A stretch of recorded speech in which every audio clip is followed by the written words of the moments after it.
नमस्ते साथियों, जय हिंद। पूरे देशवासियों को होली की बहुत बहुत बधाई एवं शुभकामनाएं। और जितने भी शिक्षक अभ्यर्थी, छात्र अभ्यर्थी, बेरोजगार नौजवान अभ्यर्थी, छात्र, नौजवान, शिक्षक, छात्राएं और जितने भी हैं जो मेरे साथ जुड़े हैं, सभी को होली की बहुत बहुत बधाई एवं शुभकामनाएं। छात्रों, अभ्यर्थियों को मैं सूचित करना चाहता हूं कि जो बेरोजगारी के दौर में जो लड़ाई चल रही है वो भ्रष्टाचार के खिलाफ है, वो करप्शन के खिलाफ है। और इस प्रदेश में, बिहार प्रदेश में, मैं समझता हूं कि पूरे देश में बेरोजगारों के खिलाफ एक बहुत बड़ी जंग, एक बहुत बड़ी साजिश चल रही है। तमाम राज्यों की सरकार ने हाथ खड़े कर रखे हैं और तमाम राज्यों की परीक्षाएं, चाहे अभी उत्तर प्रदेश के 2 प्रमुख परीक्षाएं, चाहे आरओ का हुआ या पुलिस कांस्टेबल का हुआ, उसमें लगभग 50 लाख परीक्षार्थी थे, पेपर लीक हो गया। बिहार के सब परीक्षाओं में जिस प्रकार के तथ्य सामने आ रहे हैं, आर्थिक अपराध इकाई की रिपोर्ट सामने आ रही है, तीनों फेज की बहाली में प्रश्न पत्र पहले ही लीक थे और तीसरे फेज की बहाली में जो फंडाफोड़ हुआ, सब मामलों पर आपको हम बताते चले कि अब हम लोगों को लड़ाई आगे तक ले जानी है। और इसके लिए कमर कसने के लिए तैयार हो जाइए। जितने भी शिक्षक अभ्यर्थी मेरी बातों को सुन रहे हैं कि मैं जो कह रहा हूँ ऐसा नहीं है कि सिर्फ वीडियो बनाने और वीडियो देखने तक आप सीमित रह जाएं। चीज़ों को समझिए, चीज़ क्या है, लड़ाई कहाँ से लड़नी शुरू करनी है, उस बात के लिए आप बिल्कुल कमर कस लीजिए। कि अभी आपको हम बताते चले कि जिस प्रकार की रिपोर्ट सामने आ रही है उसमें बड़े बड़े लोगों की संलिप्तता, तीसरे फेज की बहाली से लेकर और प्रथम फेज की बहाली। कहने का मतलब है कि जो पेपर लीक हुआ और जिस प्रकार के बयान बीपीएससी के पूर्व चेयरमैन अतुल प्रसाद जी दे रहे थे, जिनके रहते हुए दोनों फेज की बहाली हुई, TRE 1 और TRE 2, और लगभग 3 महीने में 2 लाख के आसपास शिक्षकों को नियुक्त कर दिया। नियुक्त किसे किया, किसे नहीं किया, आप तो समझ सकते हैं चीज़ों को, बिल्कुल भली भांति आप समझ लीजिए ना कि जिस व्यक्ति के कहने पर बीपीएससी का टेंडर, पेपर लीक का टेंडर ऐसे कंपनी को दिया गया जो पहले से ब्लैक लिस्टेड था, तो क्या बीपीएससी अध्यक्ष की भूमिका बीपीएससी चेयरमैन की भूमिका नहीं है? बिल्कुल संदिग्ध भूमिका है। और जो विजेंदर गुप्ता की जो प्रेस के सामने कॉन्फेस किया है कि ये 64वीं से लगातार उसी प्रेस को क्वेश्चन दिया गया। और पेपर लीक के संदर्भ में जो पेपर वायरल होता है, मोबाइल से सर्कुलेट हुआ, क्वेश्चन पेपर वायरल हो गया, आंसर पेपर वायरल हो गया, तो चेयरमैन तो कह ही रहे हैं कि पेपर वायरल होने का मतलब ये नहीं कि कोई प्रश्न पत्र लीक नहीं हो सकता है, बिल्कुल हो सकता है। जैसा कि तीसरे फेज के बहाली में हो गया। हम लोग को तो TRE 1 से लेकर TRE 2 तक कुछ पता नहीं था। जो गड़बड़ी हुई सामने वो तो वीडियो के माध्यम से, या आगे की जो लड़ाई हुई, सीटेट फेल, स्टेट फेल और कई फर्जी वाले जो जिला में गए, नियुक्त हुए और उन्होंने डॉक्यूमेंट का वेरिफिकेशन कराया, तो सब चीज़ें बिल्कुल तथ्यात्मक रूप से सामने आ गई। जो लगभग आपको याद होगा कि 10,000 लोगों ने डॉक्यूमेंट का वेरिफिकेशन नहीं कराया, तो वो सप्लीमेंट्री रिजल्ट होगा। सप्लीमेंट्री रिजल्ट के नाम पर धोखा हुआ। प्रथम फेज की बहाली में आपको याद होगा कि 2773 लोगों का मात्र सप्लीमेंट्री रिजल्ट आया। और TRE 2 में शिक्षा विभाग ने नोटिस जरूर भेजा था बीपीएससी को कि 14,700 पर सिर्फ मल्टीपल रिजल्ट, पूरक परिणाम जारी कीजिए। उस पर भी जो है चिट्ठी वापस ले लिया गया। और क्रेडिट लेने के लिए जब एनडीए की सरकार बनी तो क्रेडिट लेने के लिए तीसरे फेज की बहाली की प्रक्रिया शुरू हुई। जो तीसरे फेज की बहाली की प्रक्रिया अगस्त में शुरू होने वाली थी, उसको मार्च में आयोजित किया। और हड़बड़ी का खेल देख लीजिए कि पेपर लीक के संदर्भ में जितनी भी चीज़ें हुई, आपको याद होगा इसके पहले भी TRE 1 और TRE 2 में जो आरोपी है, जो विशाल चौरसिया है, विजेंदर गुप्ता है और जितने भी आरोपी गिरफ्त में हुए हैं, सभी को एक बात बता दें कि सभी की जो बयान है उसी के इर्द गिर्द सारी चीज़ें हो रही है। और आर्थिक अपराध इकाई की छापेमारी लगभग उत्तर प्रदेश और झारखंड के लगभग शहरों में चल रही है। आपको बता दें कि लखनऊ, कानपुर, इलाहाबाद, बनारस, बलिया, गोरखपुर, सब जगहों पर छापेमारी चल रही है।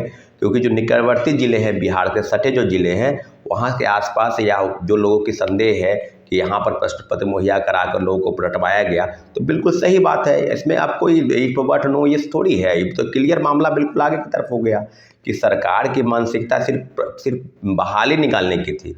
प्रश्न पत्र कैसे लीक होना, धन का उगाही कैसे करना, और बीपीएससी चेयरमैन, ऐसे चेयरमैन जो सिर्फ दार्शनिक बात करते हो, सिर्फ लगता है कि कितने बड़े दर्शन पढ़ के आए, और जो व्यक्ति इस तरह से घुमाओ वाली बातें कर कर और सभी अभ्यर्थियों को डराया। आपको याद होगा कि गिरिभान सेल में एप्लीकेशन लिया जा रहा था। जाहिर सी बात है, जब किसी विभाग में गलती होती है, जब कोई आवेदन मांगता है, तो आवेदन मांगने के बाद में उसी पर कार्रवाई। कोई बीपीएससी ऑफिस के पास या कहीं मीडिया में बाइट दे रहा है, उसका मीडिया बाइट को कट करके रोल नंबर, क्रमांक, रजिस्ट्रेशन नंबर और फोटो सहित उसको डिबार किया गया, उसको प्रतिबंधित किया गया। तो इस तरह के काले कारनामों का चिट्ठा जो है वो कोई और नहीं, वो बीपीएससी स्वयं है। और बीपीएससी के चेयरमैन, पूर्व चेयरमैन अतुल प्रसाद जी की पूरी जांच चलनी चाहिए। स्यारा केंद्र बिंदु सरगनाओं का जो माफिया है वो बीपीएससी का पूर्व चेयरमैन अतुल प्रसाद है। और एक और बात, जिस तरह की चीज़ें चल रही है अभी, शिक्षा विभाग के जो अपर मुख्य सचिव है वो तानाशाह बन गए हैं। देखिएगा कई मामलों को लेकर, अभी छुट्टू के लेकर भी बात है, होली में, होली ऐसा पर्व और उसी में भी स्कूल को आप खोल रहे हैं, तो आप समझ लीजिए कि ये व्यक्ति कितना बड़ा तानाशाह है। तो क्या गलत डॉक्यूमेंट के वेरिफिकेशन के नाम पर आप जो कार्रवाई कर रहे हैं, क्या हो गया आपको? ये दोनों व्यक्ति उत्तर प्रदेश के रहने वाला और उत्तर प्रदेश के सब लोगों को यहाँ पर भर दिया है। मैं क्षेत्रवाद को बढ़ावा नहीं दे रहा हूँ। अब कोई लोग को लगता होगा कि आप उत्तर प्रदेश या झारखंड पर टारगेट कर रहे हैं या बिहार के लोग, सभी लोगों को, जो गैर बिहारी है या उत्तर प्रदेश के हैं या झारखंड के हैं। मेरा ऐसा मानना है कि पेपर लीक के संदर्भ में उत्तर प्रदेश के लोगों को ज़्यादा प्राथमिकता दी गई, यूपी के लोगों को ज़्यादा। आप देखेंगे कि सब जगहों पर, चाहे जितने भी स्कूल हैं 1 to 5 से लेकर 11-12 तक, सब जगहों पर उत्तर प्रदेश के लोगों की संख्या ज़्यादा है। आरक्षण का नियम का पालन कैसे किया गया, आप बेशक इसको समझ सकते थे कि जिस तरह के आरक्षण और रिजर्वेशन का पालन हुआ, उसमें कहीं से भी इस तरह की चीज़ें सामने नहीं आई कि क्या सही में बीपीएससी शिक्षक बहाली कर रही है, तो किन किन चीज़ों का ख्याल रखना चाहिए। डोमिसाइल गलत सर्टिफिकेट बनाकर लोग बहाल हो गए। कोई एससी कैटेगरी का है, यहाँ पर बनवा लिया एससी का, यूपी का है, यहाँ पर बनवा के शामिल हो गया। तो सारी चीज़ें बिल्कुल अब तहकीक की तरह परत दर परत खुलती जा रही है। और सारी चीज़ों पर आपको हम बता दें कि गैर बिहारी है या उत्तर प्रदेश के हैं या झारखंड के हैं, मेरा ऐसा मानना है कि पेपर लीक के संदर्भ में उत्तर प्रदेश के लोगों को ज़्यादा प्राथमिकता दी गई, यूपी के लोगों को ज़्यादा। आप देखेंगे कि सब जगहों पर, चाहे जितने भी स्कूल हैं 1 to 5 से लेकर 11-12 तक, सब जगहों पर उत्तर प्रदेश के लोगों की संख्या ज़्यादा है। आरक्षण का नियम का पालन कैसे किया गया, आप बेशक इसको समझ सकते थे कि जिस तरह के आरक्षण और रिजर्वेशन का पालन हुआ, उसमें कहीं से भी इस तरह की चीज़ें सामने नहीं आई कि क्या सही में बीपीएससी शिक्षक बहाली कर रही है, तो किन किन चीज़ों का ख्याल रखना चाहिए। डोमिसाइल गलत सर्टिफिकेट बनाकर लोग बहाल हो गए। कोई एससी कैटेगरी का है, यहाँ पर बनवा लिया एससी का, यूपी का है, यहाँ पर बनवा के शामिल हो गया। तो सारी चीज़ें बिल्कुल अब तहकीक की तरह परत दर परत खुलती जा रही है। और सारी चीज़ों पर आपको हम बता दें कि कई लोगों का फ़ोन कॉल आता है कि जो अभी 275 लोगों की गिरफ्तारी हुई है, उस सब को बीपीएससी प्रतिबंधित करे, नाम पता पूरा एड्रेस के साथ, कि ये लोग हैं, किस ज़िले के हैं, उनके पिता और माता का क्या नाम है, पूरी प्रतिबंधित करे, उसका एक लिस्ट निकाले। सबसे पहली मांग मेरी ये है कि जितने भी लोग गिरफ्तार हो रहे हैं सबको प्रतिबंधित करने के लिए एक लिस्ट निकाले। और विशाल चौरसिया जो बयान दे रहा है, विजेंद्र गुप्ता जो बयान दे रहा है, आर्थिक अपराध इकाई सारे एंगल की जांच करे कि क्या बीपीएससी अध्यक्ष की भूमिका, उसके सदस्य की भूमिका, परीक्षा नियंत्रण से लेकर और सचिव की भूमिका किस प्रकार से रही है। प्रिंटिंग प्रेस का मामला नहीं है, वो बताते चल रहे हैं कि 66वीं में पेपर लीक हुआ, 108 कटअप चला गया, उसकी जांच होनी चाहिए। 67वीं पेपर लीक हुआ, उसकी जांच होनी चाहिए। और सारे विषयों पर मुख्य सरगनाओं की अभी तक गिरफ्तारी नहीं हो पाती है, बस छोटे छोटे मछली को पकड़ के मामले को रफा दफा कर दिया जाता है। लेकिन इस बार हम अभ्यर्थियों की लड़ाई है, हम शिक्षक अभ्यर्थियों TRE 1 से लेकर TRE 2 तक जितने भी अभ्यर्थी सप्लीमेंट्री रिजल्ट के नाम पर उनका धोखा हुआ, 1 नंबर 2 नंबर 4 नंबर से छट चुके हैं और उनका उम्र भी खत्म हो गया। 10 वर्ष की उम्र की मांग तो हम लगातार कर रहे थे, लेकिन 10 वर्ष की उम्र की मांग को दरकिनार किया गया, उसको एक सिरे से खारिज कर दिया गया। और 3 बार परीक्षा में ही बैठना है और तीनों बार परीक्षा में धांधली कर लेना है, पेपर लीक करना है, आउट कराना है, तो किसका नौकरी होगा भाई। जिस प्रकार से 10 लाख, 12 लाख, 14 लाख की बात हो रही है कि पैसा दिया गया, लिया गया, तो आप समझ लीजिए किस तरह का खेल इस प्रदेश में हुआ। और बीपीएससी अध्यक्ष के रहते हुआ, तो बीपीएससी अध्यक्ष की भूमिका क्यों नहीं हम माने। बीपीएससी अध्यक्ष की भूमिका तो है ही, और बीपीएससी अध्यक्ष के सारे सदस्यों से, कर्मचारियों से पूछताछ की जाने की जरूरत है। और निश्चित रूप से आर्थिक अपराध इकाई कोलकाता गई है, प्रिंटिंग प्रेस के मालिक, वो मालिक जो पहले इसी कई मामलों में गिरफ्तार होकर जेल जा चुका है, उसी कंपनी को ठेका दिया गया। पैसे लेकर लोग ठेका देते हैं, दिलवाते हैं, और प्रश्न पत्र छपने से पहले, QR छपने से लगने से पहले शिक्षा माफियाओं और सॉल्वर गैंग के हाथ में चले जाते हैं।